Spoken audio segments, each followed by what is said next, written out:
আসসালামু আলাইকুম বন্ধুরা। তো আশা করছি আপনারা সবাই ভালো আছেন। তো আমিও আপনাদের দোয়ায় আলহামদুলিল্লাহ অনেক ভালো আছি।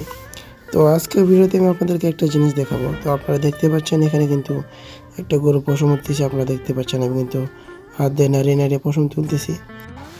তো এই পশম ওঠার মূল উদ্দেশ্য হচ্ছে, দেখবেন যে গরুর কালারটা কি বেড়ে যাচ্ছে এবং গরুর বয়সটা বেড়ে যাচ্ছে, সে নতুন চামড়া গজাচ্ছে, সে নতুন পশম গজাচ্ছে এবং বুঝতে পারবেন যে তখন কি গরু কি বড় হচ্ছে অথবা দাঁতার সম্ভাবনা রয়েছে এরকম।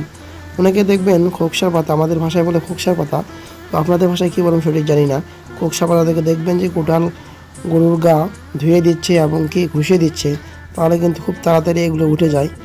তো আমি দেখতে পাচ্ছেন হাত দিয়ে কিন্তু তুলতেছি, এমনকি হাত দিয়ে উঠে যাচ্ছে। সেহেতু আর খোকসা পাতা দিয়ে তোলার জন্য চেষ্টা করলাম না, আমি হাত দিয়ে তুলতেছি। আপনারা দেখতে পাচ্ছেন আমি যখন হাতটা নাড়াচ্ছি তখন কিন্তু অনেকগুলো পশম পড়ে যাচ্ছে। তো আমি বুঝতে পারছি যে এই গরুটি কিন্তু আরও অনেক বড় হবে। এই গরুটিকে কিন্তু আমি অনেক খাওয়াচ্ছি, কিন্তু গোস্ত লাগতেছে কিন্তু খুবই কম, কিন্তু বড় বেশি হচ্ছে সবচেয়ে। তো এই গরুটি অনেক ছোটো ছিল, কিন্তু দেখতে পাচ্ছেন অনেক কিন্তু বড় হয়ে গেছে। গোস্ত খুবই কম লাগতেছে, কিন্তু শুধু লম্বা হয়ে যাচ্ছে। তো এরকম। তো আমি হাত দিয়েই অনেকগুলো পশম ছাড়িয়ে দিচ্ছি, আপনারা দেখতে পাচ্ছেন। তারপর একটু গোসল করিয়ে দেবো, তারপর দেখবেন এমনি থেকে যে পশমগুলো রয়েছে সেগুলো পড়ে যাবে পানির সাথে। তো এরপর আমি একটু ওই গরুর কাছে গেলাম, যে দেখতেছি যে গরু কি পশম উঠতেছে নাকি। অবশ্যই গরুর কয়েকদিন আগে পশম উঠে চলে গেছে। তো তারপর দেখতে গেলাম যে এই গরুর কি পশম উঠবে কিনা। দেখতে পেলাম যে না, পশম উঠতেছে না, কারণ গত 3-4 দিন আগে এই গরু কি পশম ছেড়ে দিয়েছে।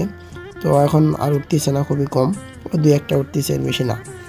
তো বন্ধুরা, আজকে ভিডিওটি পর্যন্ত। তো ভিডিওটি যদি ভালো থাকে লাইক করবেন এবং শেয়ার করে দেবেন। এবং আপনি যদি আমার চ্যানেলে দর্শক থাকেন, অবশ্যই আমার চ্যানেলটি সাবস্ক্রাইব করবেন এবং বন্ধুদের মাঝে শেয়ার করে দেবেন।